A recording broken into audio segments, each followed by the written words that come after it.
আমরা গত 2 মাস যাবৎ হিন্দু কমিউনিটি আছে ওনাদের সাথে সংগঠিত যে সকল অপরাধ এবং ওনাদের গত 53 বছরে ওনাদের অনেকগুলি দাবি বিভিন্ন সরকার এসেছে, কিন্তু কোনো সরকার হয়তো দাবিগুলো পূরণ করার জন্য পদক্ষেপ নিতে পারেনি। এবং গত 15 বছর ওনারা বিভিন্নভাবে ওনাদের গোষ্ঠীর উপরে, ওনাদের সম্প্রদায়ের উপরে অনেক ধরনের হামলা হয়েছে। হামলাগুলো ওই অর্থে কোনো বিচার এবং যারা ক্ষতিগ্রস্ত হয়েছে ওই অর্থে তাদের জন্য পুনর্বাসনের ব্যবস্থা করা হয়নি। তো এখন আমরা মূলত গত 2 মাসে ওনারা যে সকল দাবি নিয়ে আমাদের সামনে এসেছেন, ওই দাবিগুলো পর্যবেক্ষণ করে আমরা চেষ্টা করেছি যে কী ধরনের পদক্ষেপ নিলে ওনাদের দাবিগুলোর একটা দাবিগুলোর সাথে আমরা কাজ করে যেতে পারি এবং দাবিগুলো অনুযায়ী আমরা সামনের দিনগুলোতে কীভাবে ওনাদের সাথে রাষ্ট্র হিসেবে ওনাদের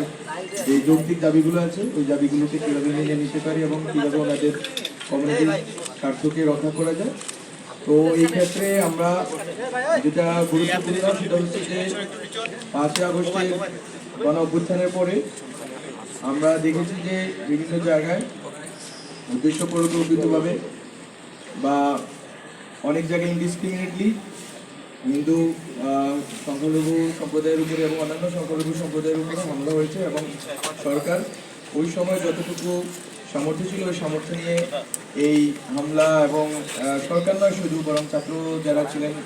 বৈষম্যবিরোধী ছাত্র আন্দোলনে এবং দেশের সাধারণ মানুষও চেষ্টা করেছেন এই হামলা এবং সংঘাত রুখে যাওয়ার জন্য, তাদেরকে ধন্যবাদ জানাই। এরপরেও অনেকে ক্ষতিগ্রস্ত হয়েছেন। তো সরকারের পক্ষ থেকে প্রথম যেই আমরা মাননীয় প্রধান উপদেষ্টা ডক্টর মোহাম্মদ ইউনূস যেটা বলেছেন, যাতে ক্ষতিগ্রস্ত পরিবারগুলোর জন্য উনি খুব শীঘ্রই আমাদের কাছে মাত্র পেপার এসেছে, আমরা পেপারগুলো নিয়েছি যে আন্দোলন যারা করেছে তাদের পক্ষ থেকে, এবং এই পেপারগুলোর ভিত্তিতে আমরা যারা ক্ষতিগ্রস্ত পরিবার আছে ওই পরিবারের কাছে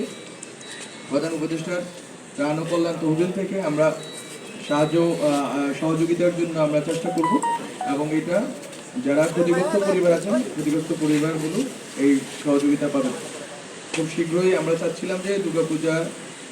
অনুষ্ঠিত হওয়ার আগেই যাতে আমরা পৌঁছাতে পারি, কিন্তু আমরা হয়তো আজকালকার ভিতরে এই ব্যবস্থাটা খুব দ্রুতই করবে যাতে ওনারা নিরাপদে এবং আনন্দের সাথে পূজা উদযাপন করতে পারে। আর দ্বিতীয় বিষয়টা ছিল, অনেকদিন ধরে দাবি ছিল যে দুর্গাপূজার ছুটি বৃদ্ধির জন্য দুর্গাপূজার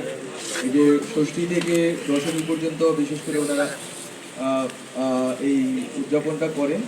তো এই আনন্দ উদযাপনের জন্য ওনাদের দাবি ছিল। তো আমাদের এইবার যে অবস্থা হয়েছে যে শুক্র শনিবার পড়ে গেছে এবং রবিবার দশমী,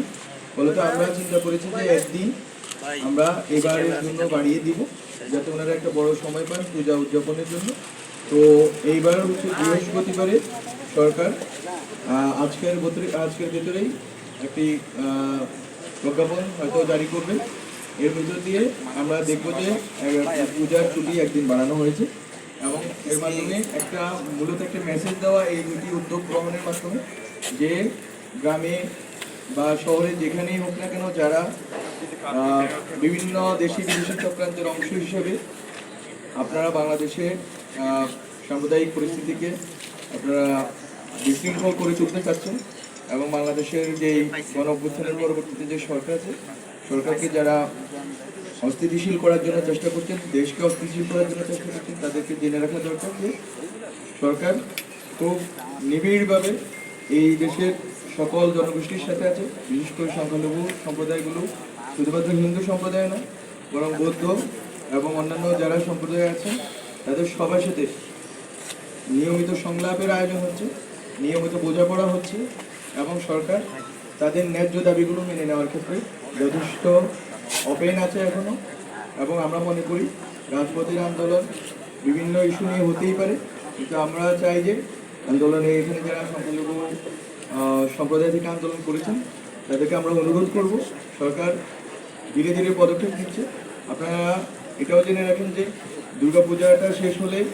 আমরা আইন শৃঙ্খলা বাহিনীর সামর্থ্য এবং শক্তি সম্বন্ধে আপনারা এখনও জানেন,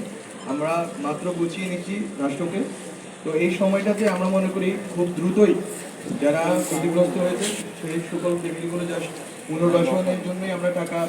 সরকার থেকে দেওয়া হচ্ছে এরকম না, বরং যারা ক্ষতিগ্রস্ত হয়েছে এবং উদ্দেশ্যমূলকভাবে অথবা ইনডিসক্রিমিনেটলি হামলার শিকার হয়েছে তাদের মামলা, তাদের জন্য তারা যাতে ন্যায় বিচার পান সেই ক্ষেত্রেও সরকার আইনগত সহায়তার ব্যবস্থা করবে, খুব শীঘ্রই সেটা করবে এবং আইন শৃঙ্খলা বাহিনী সেক্ষেত্রে সক্রিয় ভূমিকা পালন করবে। তো মূলত এই দুটি এবং সামনে এই যে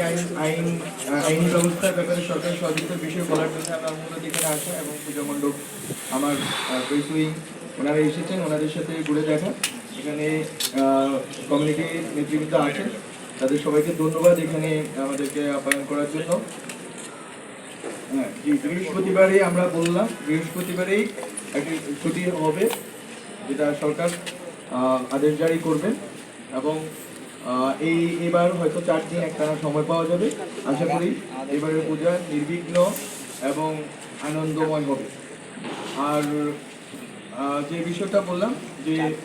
শুধুমাত্র হিন্দু সম্প্রদায় নয়, আপনাদেরকে এখানে আপনাদের এই সুযোগ আমি বলে রাখি, বৌদ্ধ সম্প্রদায়ও যেভাবে নিপীড়িত তারা অনুভব করতেছেন, তারা নিপীড়িত হয়েছেন এবং তারা অনুভব করতেছেন তাদের নিরাপত্তাহীনতা রয়েছে, আমরা সেটাও খুব নিবিড়ভাবে পর্যবেক্ষণ করছি ওখানকার পরিস্থিতি এবং আমরা দেখব যাতে তারাও নির্বিঘ্নে এবং আনন্দের সাথে তাদের প্রবারণা পূর্ণিমা উদযাপন করতে পারেন। এবং যে উৎসবটি বন্ধের ঘোষণা ওনারা দিয়েছেন, আমরা চাইব বাংলাদেশে কোনো উৎসবে যাতে বন্ধ না হয়, সব জনগোষ্ঠীর